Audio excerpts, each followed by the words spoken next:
Welcome friends, নতুন একটা ভিডিওতে। আজকে ভিডিওতে আমরা দেখব রিফাত ভাইয়ার 4 ট্রানজিস্টর অ্যাম্পলিফায়ার বোর্ড এবং এই বোর্ডটার ভালো এবং খারাপ দিকগুলো আজকে আমরা জানবো। বোর্ডটা আমার কাছে পাঠিয়েছে রিফাত ভাই, আমাদের সবার পরিচিত আপনাদের ইলেকট্রনিক্স ইউটিউব চ্যানেল থেকে। ভাইকে বলেছিলাম একটা ব্ল্যাঙ্ক পিসিবি পাঠাতে এবং রিফাত ভাই আসলে সবকিছু খুব সুন্দর মতো পাঠিয়ে দিয়েছে। সো আপনাদের যাদের অ্যাম্পলিফায়ারের সার্কিট দরকার তারা অবশ্যই ভিজিট করতে পারেন আপনাদের ইলেকট্রনিক্স ইউটিউব চ্যানেল এবং তাদের ফেসবুক পেজ। কমেন্ট বক্সে এবং ডেসক্রিপশন বক্সে আমি সকল ধরনের লিঙ্ক এবং কন্ট্যাক্ট নাম্বার দিয়ে দিয়েছি, আপনারা চাইলে যোগাযোগ করতে পারেন। এবং এখানে আপনারা পেয়ে যাবেন অ্যাম্পলিফায়ারের বিভিন্ন রকমের হাই কোয়ালিটির circuit, tone controller, soft starter, speaker protection board, আরও অনেক কিছু। সো এই হলো 4 ট্রানজিস্টর বোর্ডের ব্ল্যাঙ্ক পিসিবি এবং এটি আমি অ্যাসেম্বল করব।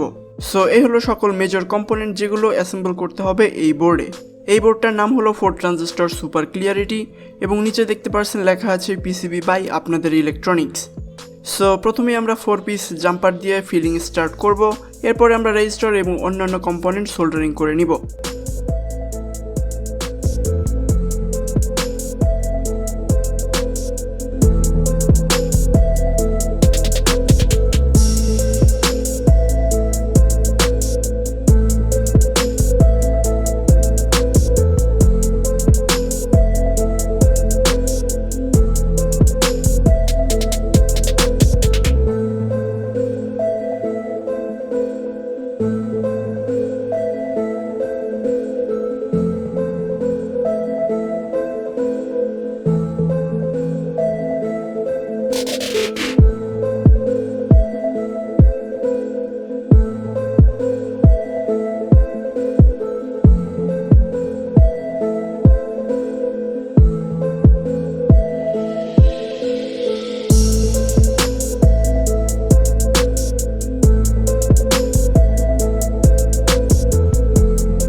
সো এই হলো 100% কমপ্লিট বোর্ড। দেখতে পাচ্ছেন সবকিছু একদম পারফেক্টলি সেট আপ করে নিয়েছি। এখানে আমি পাওয়ার ট্রানজিস্টর হিসেবে ব্যবহার করেছি A1941 এবং C5198 NPN এবং PNP ট্রানজিস্টর। বাট এখানে আপনারা চাইলে A1943 এবং C5200 ট্রানজিস্টর ইউজ করতে পারেন। বাট এখানে আমি জাস্ট 24 ভোল্টের ট্রান্সফরমার ইউজ করব, এই কারণে আমি এখানে 1941 এবং C5198 ট্রানজিস্টর ইউজ করেছি, কারণ এই ট্রানজিস্টরগুলো আসলে লো ভোল্টেজের অ্যাম্পলিফায়ারের ক্ষেত্রে খুবই ভালো কাজ করে। বাট আপনারা যদি 35, 40 বা 45 ভোল্টের ট্রান্সফরমার ইউজ করেন সেক্ষেত্রে অবশ্যই আপনারা 1943 বা 5200 ট্রানজিস্টরটি ইউজ করতে পারেন, বা অন্যদিকে আপনারা NJWর NPN এবং PNP ট্রানজিস্টর ইউজ করতে পারেন। এই বোর্ডে আমরা সর্বনিম্ন 18018 ভোল্ট থেকে শুরু করে 4545 ভোল্ট পর্যন্ত ট্রান্সফরমার ব্যবহার করতে পারবো, কিন্তু সেটা অবশ্যই 5 এম্পিয়ারের উপরে হতে হবে, তা না হলে কিন্তু সাউন্ডের ক্লিয়ারিটি খুব একটা ভালো পাবেন না।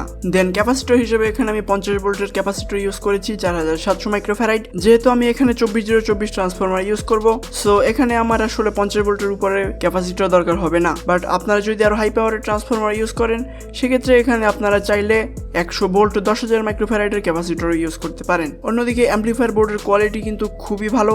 এখানে দেখতে পাচ্ছেন মেইন পাওয়ার ট্রানজিস্টরকে ড্রাইভ করার জন্য টোটাল 3টা ড্রাইভার ট্রানজিস্টর দেওয়া আছে এবং অডিও সিগন্যালকে বুস্ট এবং ক্লিন করার জন্য এখানে টোটাল 5টা ছোট NPN এবং PNP ট্রানজিস্টর দেওয়া আছে।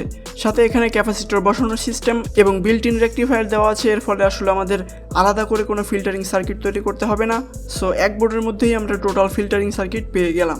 বাট যদি বোর্ডের খারাপ দিকে কথা বলি সেক্ষেত্রে বলতে হবে অ্যাম্পলিফায়ারটা অন করার সময় আসলে স্পিকারে হালকা একটু সাউন্ড হয়, যদিও এটা আসলে কোনো ধরনের কোনো সমস্যা না, কারণ 90% ক্লাস AB অ্যাম্পলিফায়ারের ক্ষেত্রেই কিন্তু এই সেম সমস্যাটা আছে। বাট যদি এখানে আপনারা একটা স্পিকার প্রোটেকশন বোর্ড ইউজ করেন সেক্ষেত্রে কিন্তু এই ধরনের প্রবলেম আর কখনো ফেস করবেন না। দেন আরেকটা বিষয় যেটা আমার চোখে পড়েছে সেটা হলো পিসিবি ট্র্যাকিং নিয়ে। সো ওভারঅল বলতে গেলে উপরের সাইডের পিসিবি কিন্তু যথেষ্ট পরিমাণ ভালো, সব ধরনের টেক্সট, সব ধরনের প্রিন্ট খুব ভালো মতো বোঝা যায় এবং বেশ হার্ড অ্যান্ড সলিড। কিন্তু পিছনের দিকে আসলে ট্র্যাকিংটা সামহাও আমার মনে হয় আরেকটু বেটার করা যেত। সো আশা করি আমরা পরবর্তী সার্কিটগুলোতে এরকম ধরনের আরও ইমপ্রুভমেন্ট দেখতে পারবো। আর যদি সাউন্ড কোয়ালিটির কথা বলি সেক্ষেত্রে কিন্তু বলতে হবে একদমই ক্লিয়ার, এবং চাইলে কিন্তু আপনারা এখানে একটা লো পাস ফিল্টার ইউজ করে কিন্তু সাব হিসেবেও এটি ব্যবহার করতে পারেন। যেহেতু এটা একটা মোনো সার্কিট সেক্ষেত্রে কিন্তু বেজের পরিমাণ আসলে খুব হেভি পাবেন। সো এরকম 3টা সার্কিট ইউজ করে কিন্তু আপনারা চাইলে 2.1 সেটআপ তৈরি করতে পারেন, বা 2টা সার্কিট ইউজ করে কিন্তু আপনারা একটা প্রপার স্টেরিও পাওয়ারফুল সার্কিট তৈরি করতে পারেন। সো যাদের এরকম 4, 6, 8, 12, 16 ট্রানজিস্টর বোর্ড বা আরও হাই পাওয়ারের বোর্ড দরকার হবে তারা অবশ্যই রিফাত ভাইয়ের সাথে যোগাযোগ করতে পারেন। কমেন্ট বক্সে এবং ডেসক্রিপশন বক্সে আমি সকল ধরনের লিঙ্ক এবং কন্ট্যাক্ট নাম্বার দিয়ে দিয়েছি। সো চলুন এবার আমরা একটু সাউন্ড টেস্ট দেখে আসি।